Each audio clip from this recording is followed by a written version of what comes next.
Hey, there's Charlie again. I just want to share a couple things with you that we're thinking about as during this tough time in the market, and it's been a pretty wild ride. We're dealing with the COVID-19 coronavirus, so it's just a lot of unknowns right now. And so a lot of clients ask us, "What are you doing now as advisors? What can we do as clients to maybe find the positive, or on the investment front anyway, to maybe take advantage of this?" We always talk about buying more, continue savings, continue doing what you're doing, because you're dollar cost averaging in, buying these great investments at lower prices. But there are a couple other things that we're thinking about, and these are a little bit more advanced topics. And I want to share my screen with you today to kind of just show you what we're thinking about, because these are three really good strategies that again, they're a little bit more complex and just, but we think very valuable. So I'm going to see if I can pull this up real quick and show you the first one. And that first one is rebalancing portfolios right now. A lot of times when the market is moving in extremes like it has been lately, then there's an opportunity to rebalance, and we absolutely should do that.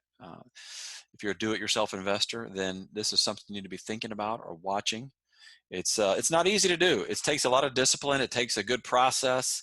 I've seen people try to do this on their own with Excel spreadsheets. That's the kind of the thing we're talking about here. But it's really important. It could also be very advantageous. And basically what this means is the different asset classes behave differently in different markets. For example, large US behaves one way, small US a different way. So if you have both of those asset classes in your portfolio, then you need to look and to see how they're changing. The biggest application of this rebalancing is if you have set out to have, in this example, and this is a slide from Vanguard, they show that on the left here you have 50 stocks, 50 bonds. Over the last several years, in fact, we just had one of the longest, I think the longest bull market in history, stocks have done really well. So without saving a dime, without investing anything else, if you did nothing, your portfolio would look like this over here. So that's important, because now we're in a down market. And oh, by the way, if you expected your portfolio to behave like this one, and it actually is like this, you're going to have a very bad surprise. So that is a risk management technique for people that are really, it's really important, and it's applicable for people that are in retirement. We have another video on that, go into a lot more detail on how we do that. Again, it's not super easy to do, but it's something that's very important to keep an eye out for that. The next thing we're thinking about, let's see if I can share this with you over here. Let me get rid of this Vanguard picture and show you this one. I like to use pictures. I borrowed this graphic from Future Proof MD. I think it's futureproofmd.com. I think it's a surgeon that talks about financial topics, and I like the graphic. So basically right now, a lot of stock mutual funds, exchange traded funds are down.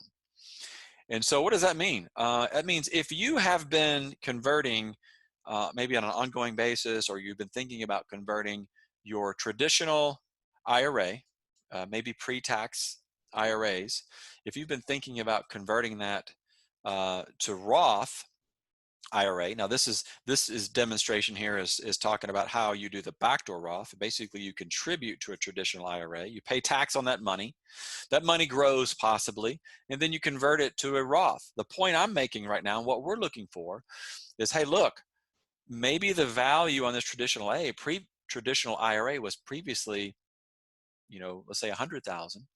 Well, now it's 80,000, depending on how it was invested. Well, maybe now we can convert that to Roth, and you still have the same amount of shares of companies that you own, but you're going to convert that amount to Roth and pay less taxes than you would have had you converted $100,000. So I hope that makes sense. It's just an opportunity to look. A lot of asset prices are down. Stock mutual funds are down. If you intended or are thinking about, or you have pre-tax IRA, it might be a good time to consider a Roth conversion. Okay, let me get rid of those graphics and those drawings real quick and pull a different one in here. And this is the third thing we're thinking about. Let's see if I can pull this over here.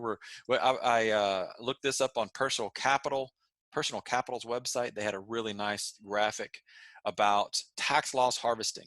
We're looking right now for our clients that have taxable brokerage accounts that possibly have losses in them. Investment has gone down, and we're looking to either sell that investment, or maybe even sell that investment and offset other investments that have a lot of gains. Now, this is a little bit more in the weeds, but let me just keep it real simple. So over here, this is about the best graphic I could find on this. You have 3 different investments, and let's pretend they're down: investment A, B, and investment C.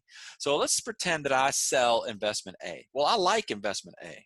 Let's say it's great. I don't want to get rid of it altogether, but it's down for whatever, the market's down. So I can sell investment A, and I can come over here, and I'm just going to pretend, again, this graphic may not be the perfect one, but I'm going to buy investment J because it's very similar. It's not exact. There are very strict rules from the IRS on this. You can't sell investment A, take the deduction, and buy investment A. You can't do that. It's called a wash sale, and they'll disregard that deduction. But if I sell A, and let's pretend, just to make the numbers easy, let's say I had a $3,000 loss.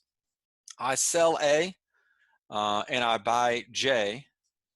Again, very similar investments. The characteristics of my portfolio didn't change that much.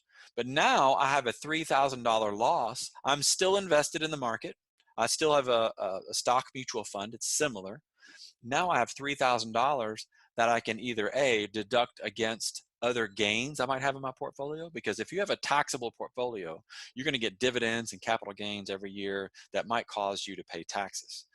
And so this $3,000 loss will offset those. That's what they're talking about here. Or you can use the $3,000 to offset income taxes, ordinary income. Now, the maximum is $3,000 per year for ordinary income. But if you sold if you locked in a $6,000 loss on this sale instead of 3, well, then you just take the $6,000 loss and spread it over the next 2 years.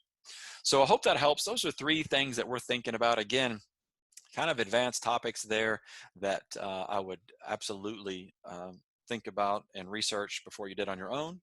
Obviously, we can help. That's what we do. But again, what we're looking at now is rebalancing. We're looking at Roth IRA conversion opportunities, and we're looking at tax loss harvesting.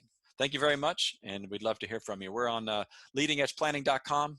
We're on Facebook and LinkedIn. Thank you. Have a great day.